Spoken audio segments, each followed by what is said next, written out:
Terus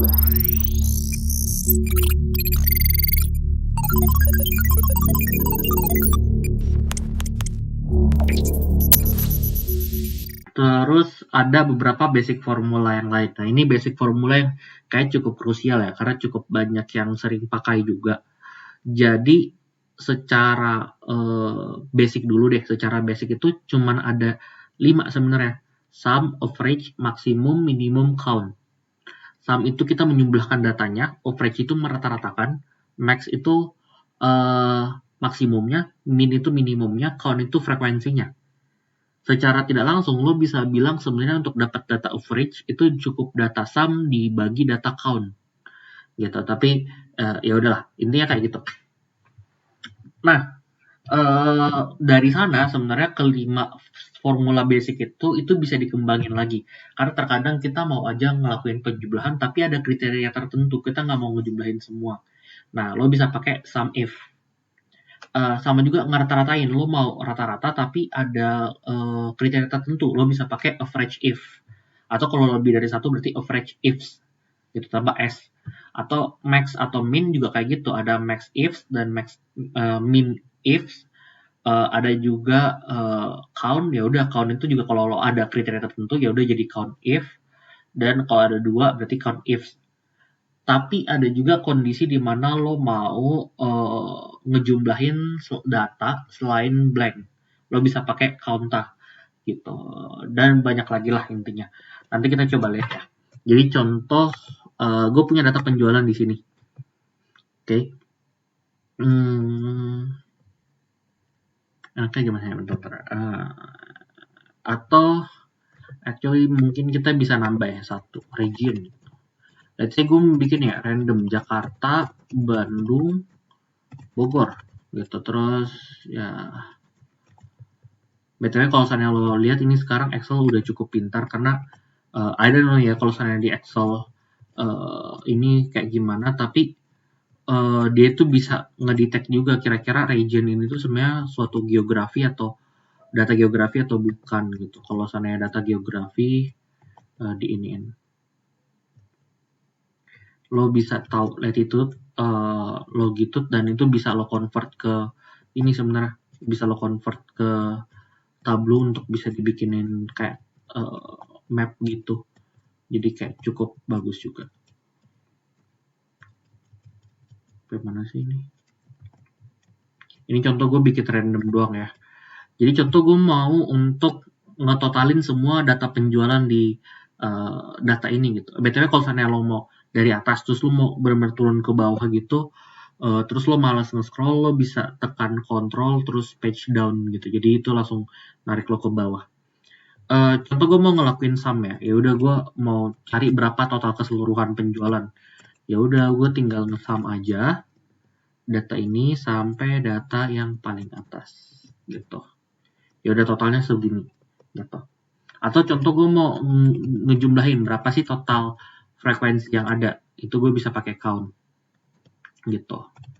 Jadi count sampai di sini 149 jumlah frekuensinya. Oke. Nah, tapi kejelekan dari count adalah kalau seandainya 137 ini, let's say 137 gue ilangin ya, gue kosongin. Oh sorry, gini deh.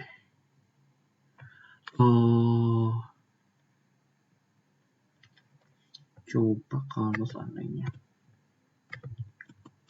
kita bagi dengan 0 ya, kan dia error aja kan deh. Ya nanti deh. Ada juga yang namanya count A. Kalau count A itu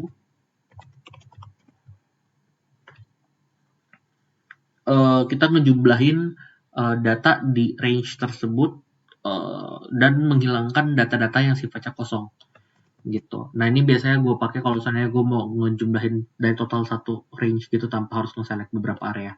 Tapi udah bisa kita lupakan dulu deh. Ada average. Kalau average ya udah kita maunya mencari rata-rata dari keseluruhan gitu. Oke. Terus ada max, ya udah kalau max itu kita mencari berapa nilai yang paling tinggi dari sekian ini. Oke, terus ada min, ya udah kalau min itu berarti kita nyari berapa nilai terendah dari data ini gitu. Oke. Terus ada juga sum if gitu. Kalau sum if atau sum ifs terserah dari kalian. Jadi gue mau bikin aturan, gue cuma mau nge-sum, tapi sebenarnya gue mau nge-sumnya per area gitu. Jadi kalau misalnya gue punya 3 area, Jakarta, Bogor, dan Bandung, gue mau nih sebenarnya ngelakuin penjumlahan, tapi gue hanya mau nyari jumlah di Jakarta doang, atau jatah di Bogor doang, atau jatah di Bandung doang gitu. Ini sebenarnya bisa pakai pivot table sih, tapi kayak kalau pakai rumus juga boleh. Nah, lo bisa pakai sum if gitu. Jadi caranya ya lo tinggal masukin dulu aja range-nya, terus kriteria range itu tuh intinya kayak dia tuh harus ngelihat kriterianya dari mana, terus kriterianya apa, terus sum range-nya gitu. Jadi nilai yang harus dijumlahkan dari range tersebut. Jadi untuk range-nya lo bisa select yang ini, region-nya. Terus kriterianya apa gitu. Jadi let's say gue mau bikin kriterianya itu adalah Jakarta gitu. Terus sum range-nya apa? Sum range-nya adalah kalau saya ternyata dia beneran Jakarta, tolong dijumlahin yang H ini gitu. And then lo bisa dapat berapa nilai yang di Jakarta. Nah, habis itu bisa lo tarik ke bawah. Nah, tapi bahaya di sini hati-hatinya karena kalau misalnya lo perhatiin, kayak let's say kita lihat yang Bogor ya. Yang Bandung. Kalau lihat ternyata ketika lo tarik ya kotaknya juga ketarik, ya kan? Padahal kita hanya mau sampai di 150 doang gitu. Nah, caranya gimana? Caranya adalah lo bisa nambah angka dolar. Kalau nambah angka dolar berarti di bagian tersebut tidak akan berubah. Jadi contoh kalau gue punya G2 nih gitu. G2 terus G-nya gue bikin dolar. Ini mau lo tarik ke samping kayak gimana pun G-nya akan tetap G gitu. Nah, ini juga G-nya tetap G kan sebenarnya. Gitu. Kalau lo bikin dolarnya di depan angka 2, berarti intinya lo mau row-nya yang jadi fix gitu. Jadi mau lo tarik bagaimanapun, angka 2-nya nggak akan tergeser gitu. Oke. Nah, berarti dalam kondisi ini, yang harus gue lakukan adalah mastiin kotak yang warna biru dan kotak yang warna ungu ini nggak berubah. Gitu. Jadi gue bisa aja nambah dolar di keduanya di G dan 2, jadi dia nggak akan berubah-ubah. Dan di yang H ini gitu.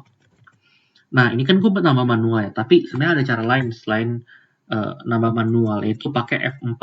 Kalau seandainya laptop lo nggak bisa F4 secara langsung, lo bisa pakai F4 gitu. Jadi kayak contoh, gue FN F4 ya. Nih, dia bakal keganti sesuai format yang lo mau. Gitu. Oke.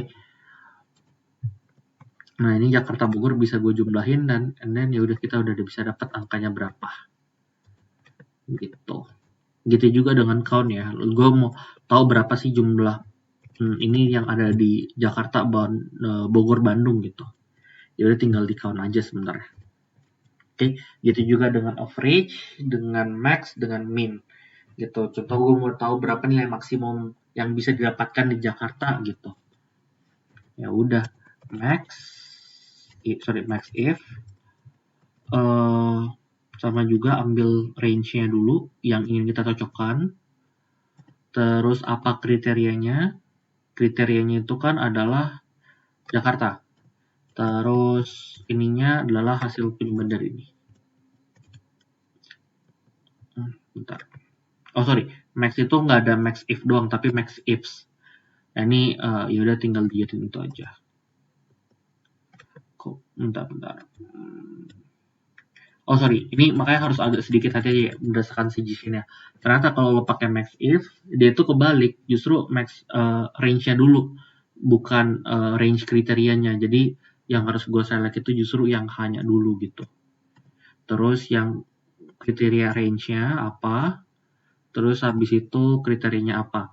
Nah ini sebenarnya tanpa lo bikin Jakarta, Bogor, Bandung, lo bisa juga sebenarnya bikin tanda petik terus tulis Jakarta. Jadi semua yang ada kata Jakarta diiniin gitu.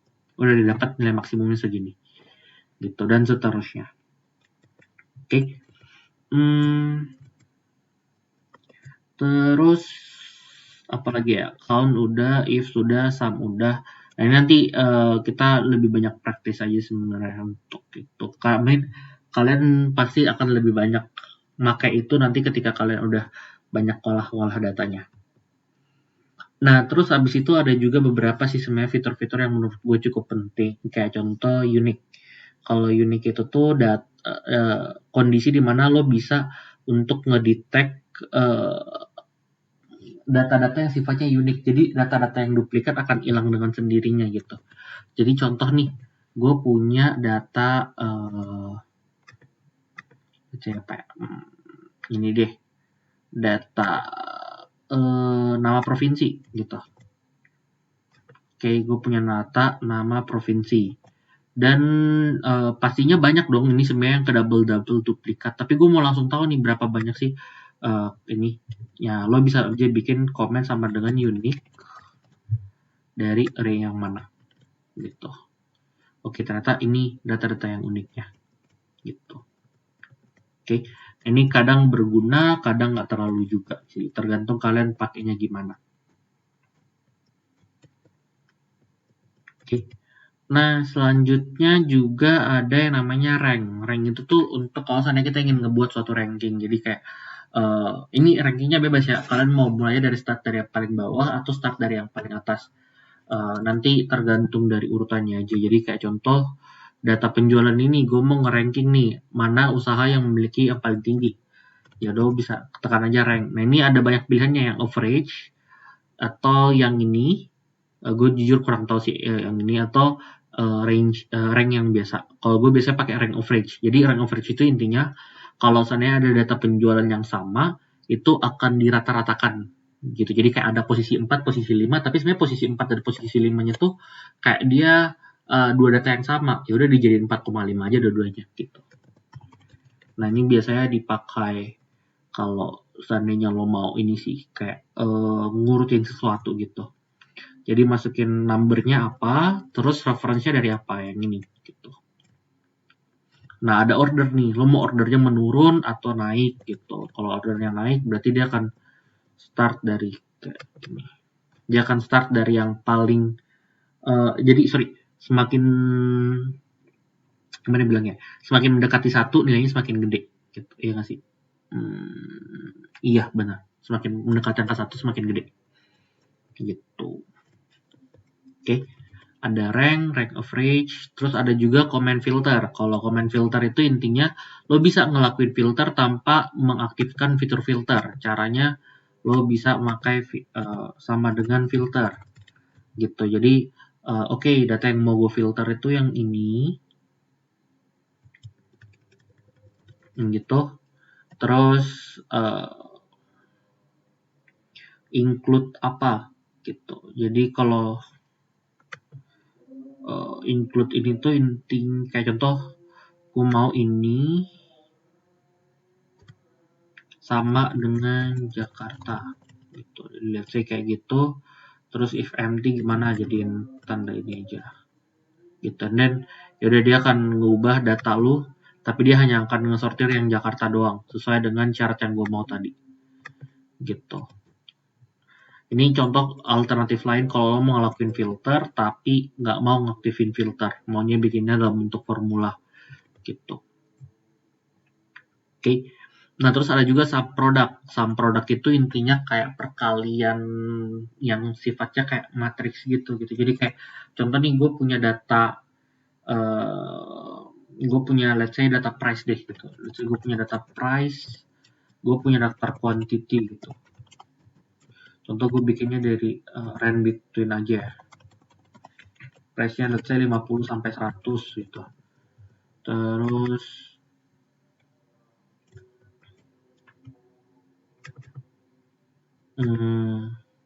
data quantity-nya juga gue range between aja deh. Range between kenapa 20 sampai 80 gitu let's say ya. Terus gue mau tahu nih total perkalian price kali quantity untuk semuanya gimana gitu. Nah, bisa aja sebenarnya dengan cara sum product. Jadi sum product itu lo mengkalikan matriks J dikali dengan matriks K gitu.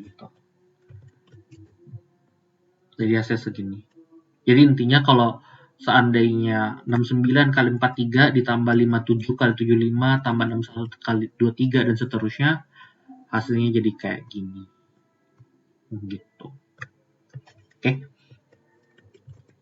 Itu contoh yang sum product. Terus ada juga SQRT. Udah ini singkatan dari square gitu. Jadi kayak kalau mau nyari nilai suatu akar gitu. Jadi let's say gue mau nyari berapa nilai akar dari 4 gitu.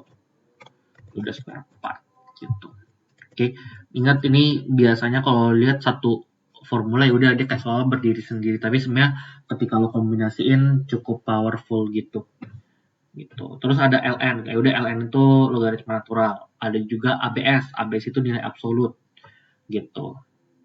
Nah, selanjutnya ada juga yang namanya fungsi logikal. Kalau fungsi logikal itu tuh intinya kita memasang suatu logik, terus nanti kalau misalnya dia benar jadi apa, kalau salah jadi apa gitu. Kalau conditional formatting kan udah ya. Jadi kita paling akan coba bahas ifs, dan juga dari if error gitu. Contoh, let's say kalau seandainya gue punya data kayak gini gitu, terus atau gini deh, mungkin gue mau dari data row 1 dari row 1, ini ada defisit yang negatif dan positif gitu, ya kan? Tapi gue mau bikin statusnya gitu, let's say status. Gue mau bilang kalau seandainya ternyata dia defisit, kalau seandainya negatif dia defisit, kalau dia positif berarti dia surplus gitu. Ya udah gue bisa basically bikin aja comment if logical testnya. Oke, logical testnya adalah gue mau ngelihat data dari AC ini kira-kira dia lebih besar dari 0 atau enggak gitu. Lebih besar dari 0 atau enggak. Kalau dia lebih besar dari 0, tolong ditulis dia itu nilainya surplus gitu. Tapi kalau seandainya salah, tolong diketik dia defisit gitu. Ya udah, ketika lo enter dia akan keluar statusnya gitu. Oke, itu contoh yang sederhana aja. Tapi ada juga yang namanya comment ifs. Kalau ifs dia komennya cukup banyak gitu. Jadi kayak logical testnya dulu apa? Yang pertama value if true-nya apa, value if false-nya apa, terus nanti ada logical test selanjutnya dan seterusnya. Tapi kalau udah paham if itu ya harusnya ke belakang juga aman sih. Gitu. Oke, ada juga if error. If error itu khusus dipakai kalau seandainya lo mau untuk menghindari error. Jadi kalau seandainya ternyata value ini error, tolong let's say kayak value errornya lo mau tulisnya apa gitu. Lo bisa aja tulisnya kayak, oh tolong dong ditulis error kalau seandainya dia salah gitu. Jadi let's say kalau seandainya ini hilang nih, jangan hilang deh, dijadiin kayak 200 bagi 0 gitu. Ini kan error ya. Nah, ini nanti statusnya akan berubah jadi error gitu. Atau kalau basically ya udah intinya kalau seandainya dia salah jangan dimunculin apa-apa. Bikin aja tanda petik 2 kali gitu. And then hasilnya akan jadi kayak gini, hilang gitu. Padahal sebenarnya ada rumusnya. Oke.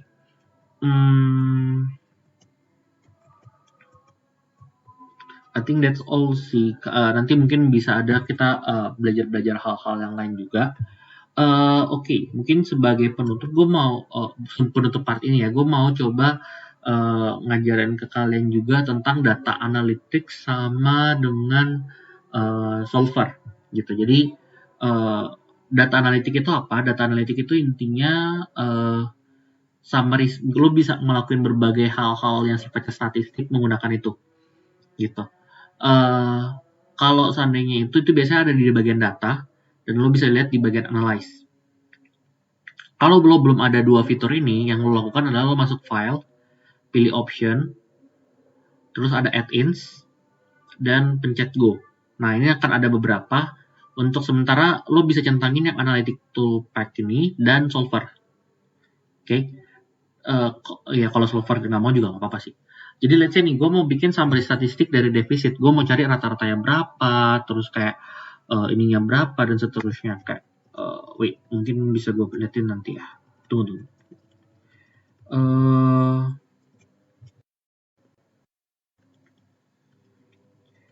Oke, jadi contoh nih kalau untuk data analisis itu tuh lo bisa ngeiniin. Jadi contoh gue mau untuk bikin summary statistik dari PAD ini. Jadi kayak summary statistiknya lebih ke arah min-nya berapa, medianya berapa, modusnya berapa, lalala. Gue bisa pakai data analytics. Nah, data analysis. Nah, data analysis ini cukup banyak dan gue yakin sebagai anak efek kalian juga banyak ya yang mungkin belajar stato atau apa atau statek gitu. Nah, ini ada banyak banget yang bisa ngedukung gitu. Kayak contoh kalau mau ngelakuin ANOVA boleh, correlation analysis juga bisa, covariance, descriptive statistic, histogram atau moving average, regression dan sebagainya. Gitu. Bahkan ada t-test dan z-test gitu. Tapi di sini kita gunakan descriptive statistic dulu deh gitu. Jadi kalau bikin descriptive statistic, jadi contoh nih gue nge-select data yang ini gitu. Lo bisa tulis gitu output range-nya mau di mana. Let's say gue mau bikinnya di sini. Nah, dia akan ngeluarin nanti. Sorry, gue lupa.